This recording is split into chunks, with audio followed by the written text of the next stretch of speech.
What's up, YouTube? This Gorilla Wayne. I'm sitting up in my apartment by my lonesome. Hell, I ain't got nobody to talk to but you two. Shit, I can call my kids. Hell, I can talk to them. They'll talk 2 or 3 minutes. That's about it. Well, I wanted to talk to my people about that 221G letter.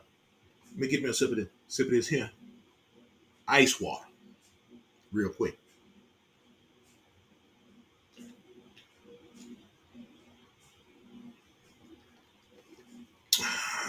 That ice water will make you relax a little bit.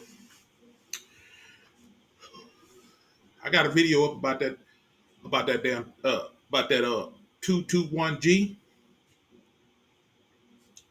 My wife went to her Manila embassy interview.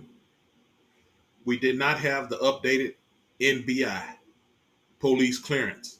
It showed her as single because the report of marriage, since I put it in, the report of marriage here at the Philippine consulate in California that covers Texas, it takes 6 months to get in the Philippine system. So it showed her as single. I thought it was only important to show that she didn't have any criminal history, but it needs to show her as married with her husband's last name. So we got refused, denied, with a 221G letter to get an updated NBI clearance. While she was in a hotel in Manila that same day, before she even went back to Mindoro, she went and got an NBI clearance, updated NBI clearance. The next day, we sealed it up, the NBI clearance with the 221G letter and the 221G submission form and her passport. We put that all in a packet and mailed it to the Manila embassy through the LBC. LBC in the Philippines is the same thing as UPS or FedEx. That keeps you, from having to go to another embassy appointment and pay another fee for the appointment. We put that in. She went on home about 3 or 4 days later. Well, after she put that in, about 2 days later, I went on the website, shows refused. Big letdown when it shows refused. Yeah, you go through all kind of emotions. About 3 or 4 more days later, it showed approved. It's on the way through the LBC. So she got it. And she didn't have that yellow packet, which is good because we both were scared of damaging that yellow packet that you get. If it's damaged, uh, if it's damaged, either they won't let you leave the Philippines airport, or when you get in the U.S., if it's damaged, you can't enter the U.S. Anyway, she didn't have that, which means all of that info it has been pre-put in the system. All she got is her visa. Okay, let me think a little while. Take me a little sip. Sip of this here ice water.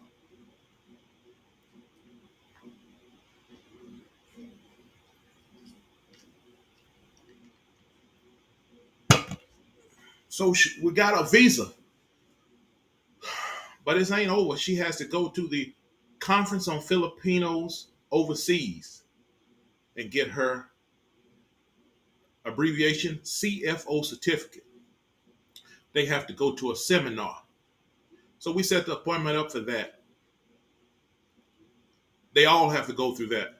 Some people, they do online appointment. From what I hear, you can do an online appointment, which means via phone, but it's a little bit tougher. They say it's hard to get an appointment, and you have a whole lot more paperwork that you have to do if you do that. And so I figured it was better to go to Manila, see them in person. It is better. You have to register. Uh, you have to register online at the c.f.o website. You cannot access the website from the U.S. It's blocked. Your Filipino wife has to do it from the Philippines. Sometimes you can access the website if you have a VPN account and register. She can do it from the Philippines. So she did it from the Philippines, registered, made the appointment, went back to Manila. We've been to Manila 3 times. She's been laid up in Manila 3 times, just in parlaying and enjoying herself. First time she went to Manila, St. Luke's appointment. Stayed there 2 days, came back home for a couple of days, and went back for the embassy appointment. Had to leave early because a typhoon was coming, which the boat stopped from Mindoro to Batangas, from the Mindoro port to uh, the Manila port, Batangas port. The boat stopped when a typhoon coming, so she had to leave early. She was laid up there a long time. Went a long time for the interview, and then when the interview was over, she was laid up parlaying, enjoying herself until the winds died down. Then got on the boat and went home. The boat was rocking and stuff. She said she was scared. Her mama say she enjoyed it. She been enjoying these frequent trips. I don't blame her. She ain't never she been to Manila when she was young. She about 50 or 60. She enjoyed all these trips. Her mama and her niece, they been enjoying themselves. And she enjoyed the boat rocking. My wife say the boat rocked real bad in the middle. They rocking her mama like, ooh, she was on an adventure big time. She been on a lot of adventures. They've been having fun. Anyway, went to Manila, went to the c.f.o appointment. You got to register again in paper by hand to get to the c.f.o appointment. They interviewed her all of 5 minutes. You know, they didn't ask for much paperwork. Uh, Marriage license, PSA, and maybe a few other things. I can't remember everything. She might not have told me everything. She said they didn't interview her long, maybe 10 minutes. Wasn't a long interview. Went downstairs. She waited a while for a c.f.o, got her c.f.o, and went on home. Now, she told me it was one lady that was going overseas. Uh, I'm not going to say where she was going because I don't know, the wrong people might see this. But she was going somewhere that was kind of sketchy. They interviewed her for 30 minutes or more, you know. They tell them basically, if you get into any trouble where you going, like if you going to the United States, you get in any trouble, dial 911.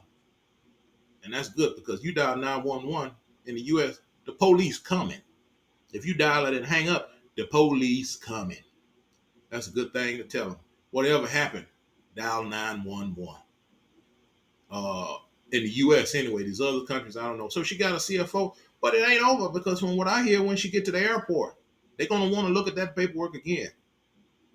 And my wife gets confused easy, so I'm going to pray for her. Y'all pray for her too. We got direct ticket to the port of entry, and I'm going to meet her up there. Let me tell y'all something some of y'all might not believe. I think we was really meant to meet, and she believes that too. I think we was meant to meet each other.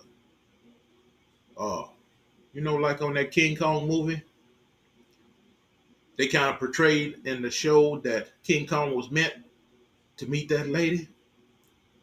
Well, I think Gorilla Wayne was meant to meet his wife over there in the Philippines. We really think we was meant to meet each other from different things we say. When we talk about different things, the petition that we had, she was like, oh, it's going to get approved. She believed that. She believed we were meant to meet each other. And I believe we were meant to meet each other too. Now, are we meant to be together? Well, we're going to find out when she get here. I'm not going to give her no trouble.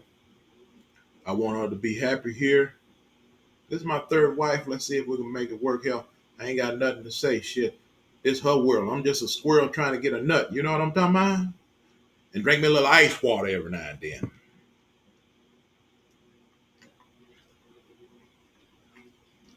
So, folks, when you get that 221G letter, don't fret. You've been approved. It says refuse. You just have to get whatever paperwork that you need to get together. And remember, if you got a marriage-based visa, everything must be updated at the PSA. The police clearance, and the marriage certificate has to be in the system at the Philippine Statistics Authority, the PSA. Now, K1 visa, I'm not sure about all that. K1 visa, I think they probably asked a few more questions on K1 visa. My wife said they didn't ask uh, too many questions at all. You know, they ask a lot about criminal history on K1 visa. Spouse visa, they don't. You have to come visit your wife several times. I know on spouse visa. K1 visa, you don't have to do all that. She can come to the U.S. on K1 visa, and you have to marry within 90 days. You don't have to do an affidavit. You have to do an affidavit of support for K1 visa and spouse visa, but K1 visa it's not for 10 years. K1 is short. If y'all marry, you got to do something, an affidavit of support for K1. You responsible for that woman for 10 years. And it's worse than marriage. You can't get divorced. So you better check into it before you get into it. Be careful what you wish for. You sure you want this? Oh, when I first put my petition in, oh man, I had fees when I put the petition in. After I put the petition in, after we got approved, it went to the National Visa Center. We had fees. And we ain't talking about $2 fees. We ain't talking about $100 fees. These fees is a couple of $100. You don't know what I'm talking about?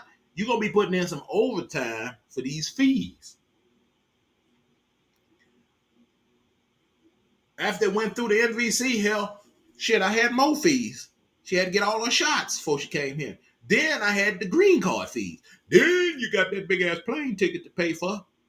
You got to pay for that plane ticket and everything. Once you get over here and get a working and get a good job with that green card, a marriage-based visa, you automatically get a green card, and she can work and start helping out a little bit. You know. So it was worth it to me. It's worth it to me. The credit heaven has been taken up for me. Ooh, boy, these 3 trips to Manila and these shots and this visa and this plane ticket, the creator sent me some overtime. And I needed that overtime. And I need some more overtime from the job. But I wouldn't get no overtime before. But right when I needed that overtime, I got that overtime. The creator been taking care of me. She was meant to meet Gorilla Wayne. You know what I'm talking about? I'm gonna take care of her, you know. Gorilla Wayne gonna kick back. This her world. I'm just a squirrel trying to get a nut. You know what I'm talking about?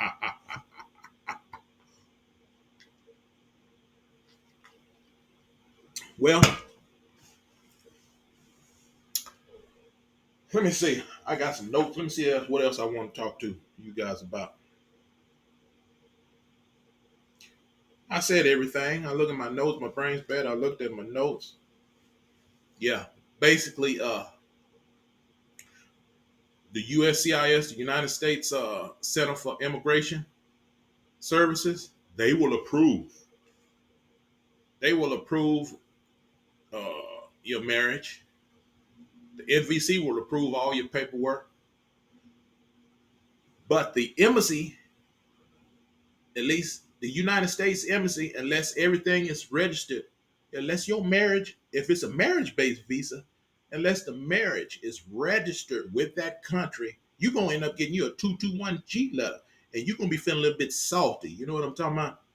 So make sure right after you get married and you get that apostille and you get that police clearance and you put all that in with the NVC and they say your paperwork is up to date and you ready to go to Manila Embassy. It's going to be about 6 months. It takes about 6 months for you got to go back and you have to get that PSA paperwork and that NBI police clearance from that country's statistics.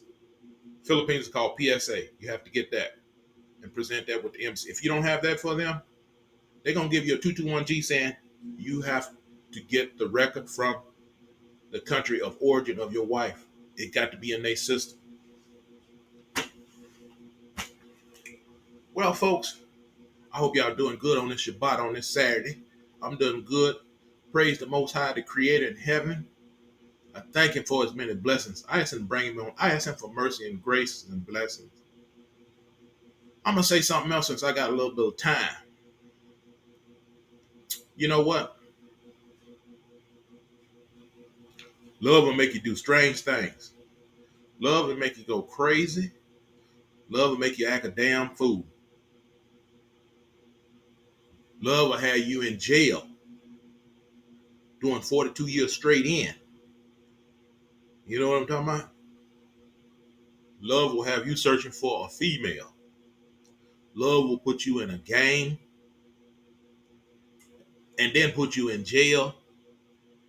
And I've read somewhere on the internet that these people who get on hooked on drugs, it's about how they make them feel.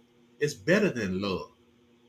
Even Ray Charles on his movie, when he first hit that heroin, he wanted to hit that heroin, you know, he was feeling amazing. Let me get some of this, let me get a little taste of this here, y'all hitting back here. Dude told him it's better than sex.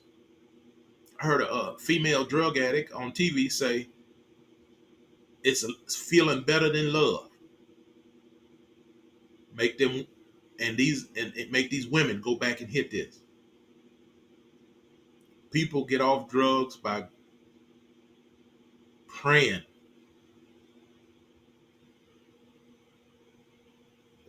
getting help from the Creator on your feelings and emotions to get you off drugs. Things like that. I ain't never been on drugs, but I am hooked on love. I ain't had much in my lifetime. I've been searching for that. My strange mom told me, "Oh, you searching for love," and that's what I've been searching for. I hope I got it now. Like I say, I'm just gonna kick back and enjoy the ride when my wife get here. It's her world. I'm just a squirrel trying to get a nut. That's it. Pay the bill. I'll holler at y'all later. Y'all have a good day.